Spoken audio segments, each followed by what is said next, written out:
पिता, पुत्र और पवित्र आत्मा के नाम में आमीन। जय मसीह की सभी को। मैं आकाशदीप मरांडी और आज हम पाठ पढ़ेंगे 12 जुलाई शनिवार का 14वां सामान्य सप्ताह। संत योहन ग्वालबर्ट। पहला पाठ उत्पत्ति अध्याय 49 पद संख्या 29 से 32, अध्याय 50 पद संख्या 15 से 26।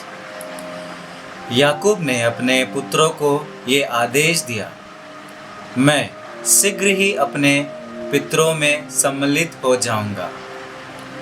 मुझे मेरे पूर्वजों के साथ एफ्रोन नामक हित्ती के खेत की गुफा में दफनाओ। वो गुफा कानान देश के मामरे के पूर्व मकपेला के खेत में है। इब्राहिम ने उसे निजी मकबरे के लिए एफ्रोन हित्ती से खरीदा था। वहाँ इब्राहिम और उनकी पत्नी दफनाए गए। वहाँ इसहाक और उनकी पत्नी रेबेका दफनाए गए और वहाँ मैंने लेआ को दफनाया। यूसुफ के भाई अपने पिता के देहांत के बाद आपस में कहने लगे, हो सकता है कि यूसुफ हमसे बैर करे और हमने उसके साथ जो बुराई की है उसका बदला चुकाए। इसलिए उन्होंने यूसुफ के पास ये संदेश भेजा, मरने से पहले आपके पिताजी ने आपको ये संदेश कहला भेजा था, तुम्हारे भाइयों ने तुम्हारे साथ अन्याय किया है। मेरा निवेदन है कि तुम अपने भाइयों का अपराध और पाप क्षमा कर दो। इसलिए आप अपने पिता के ईश्वर के सेवकों के अपराध क्षमा कर दीजिए। उनकी ये बातें सुनकर यूसुफ फूट फूट कर रोने लगा। यूसुफ के भाइयों ने स्वयं आकर उसे दंडवत किया और कहा, आप जैसा चाहे हमारे साथ वैसा करें, हम आपके दास हैं। यूसुफ ने कहा, डरिए नहीं, क्या मैं ईश्वर का स्थान ले सकता हूँ? आपने हमारे साथ बुराई करनी चाहिए, किंतु ईश्वर ने उसे भलाई में परिणत कर दिया और इस प्रकार बहुत से लोगों के प्राण बचाए, जैसा कि आजकल हो रहा है। इसलिए डरिए नहीं, मैं आपके और आपके बच्चों के जीवन निर्वाह का प्रबंध करूंगा। इस प्रकार यूसुफ ने अपनी प्रेमपूर्ण बातों से उनकी आशंका दूर कर दी। यूसुफ और उसके पिता का परिवार मिस्र में निवास करता रहा। यूसुफ 110 वर्ष की उम्र तक जीता रहा और उसने तीसरी पीढ़ी तक एफ्राइम के बाल बच्चों को देखा और मनस्से के पुत्र माकीर के बाल बच्चों को भी अपने गोद में खिलाया। अंत में यूसुफ ने अपने भाइयों से कहा, मैं मरने पर हूँ। ईश्वर अवश्य ही तुम लोगों की सुध लेगा और तुम्हें इस देश से निकाल कर उस देश ले जाएगा जिसे उसने शपथ खाकर इब्राहिम, इसहाक और याकूब को देने की प्रतिज्ञा की है। यूसुफ ने इज़राइल के पुत्रों को यह शपथ दिलाई कि जब ईश्वर तुम लोगों की सुध लेगा तो यहाँ से मेरी हड्डियाँ अपने साथ ले जाना। इसके बाद यूसुफ का देहांत हो गया। सुसमाचार मत्ती अध्याय 10 पद संख्या 24 से 33। ना शिष्य गुरु से बड़ा होता है और ना सेवक अपने स्वामी से। शिष्य के लिए अपने गुरु जैसा और सेवक के लिए अपने स्वामी जैसा बन जाना ही बहुत है।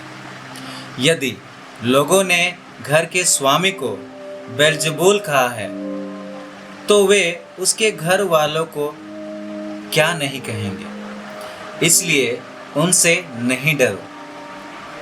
ऐसा कुछ भी गुप्त नहीं है जो प्रकाश में नहीं लाया जाएगा, और ऐसा कुछ भी छिपा हुआ नहीं है जो प्रकट नहीं किया जाएगा। मैं जो तुमसे अंधेरे में कहता हूँ उसे तुम उजालों में सुनाओ, जो तुम्हें फुसफुसाहटों में कहा जाता है उसे तुम पुकार पुकार कर कह दो। उनसे नहीं डरो जो शरीर को मार डालते हैं किंतु आत्मा को नहीं मार सकते, बल्कि उससे डरो जो शरीर और आत्मा दोनों का नरक में सर्वनाश कर सकता है। क्या एक पैसे में 2 गौरैया नहीं बिकती? फिर भी तुम्हारे पिता के अनजाने में उनमें से एक भी धरती पर नहीं गिरती। हाँ, तुम्हारे सिर का बाल बाल गिना हुआ है, इसलिए नहीं डरो। तुम बहुतरी गौरैया से बढ़कर हो। जो मुझे मनुष्यों के सामने स्वीकार करेगा उसे मैं भी अपने स्वर्गिक पिता के सामने स्वीकार करूँगा, और जो मुझे मनुष्यों के सामने अस्वीकार करेगा उसे मैं भी अपने स्वर्गिक पिता के सामने अस्वीकार करूँगा। चिंतन। जीवन विभिन्न प्रकार की चुनौतियों से भरा पड़ा है। जब तक हम इस दुनिया में हैं तब तक हम इन चुनौतियों से निजात नहीं पा सकते हैं। सुख के साथ साथ दुख, सफलताओं के साथ साथ असफलता और प्रेम के साथ साथ घृणा भी है। यीशु और यूसुफ के जीवन में भी इसी प्रकार की घटनाएं सम्मिलित थी। यूसुफ के जीवन में सफलता के साथ साथ अपने भाइयों के लिए नफरत भी थी। एक तरफ मिस्र की ओर से उन्हें सत्ता और अधिकार मिला, वही अपने पिता का प्यार छीन गया। उसी प्रकार यीशु ने भी लोगों की उन्नति के साथ साथ अपने लिए बहुत सारे शत्रु उत्पन्न किए थे। यह जीवन की सच्चाई ही है कि हमें अपनी सफलताओं में भी लोगों की आलोचनाओं का सामना करना पड़ता है। ऐसी परिस्थितियों में ही यीशु अपने शिष्यों को ढाढ़स बांधते हुए ईश्वर की महंती दया पर हमेशा विश्वासी बने रहने की सलाह देते हैं, क्योंकि इसी विश्वास के कारण यूसुफ ने जीवन की कठिन परिस्थितियों में भी सफलता पाई थी और वे पुनः अपने परिवार के सदस्यों से मिल सके थे। इसी विश्वास के कारण यीशु अपने प्रतिरोधात्मक मृत्यु पर भी लोगों को अपनी ओर आकर्षित कर पाए थे। अनुवाक्य। प्रभु भक्तों में नव जीवन का संचार होगा। जय घोष, हालेलुया। यदि मसीह के नाम के कारण आप लोगों का अपमान किया जाए,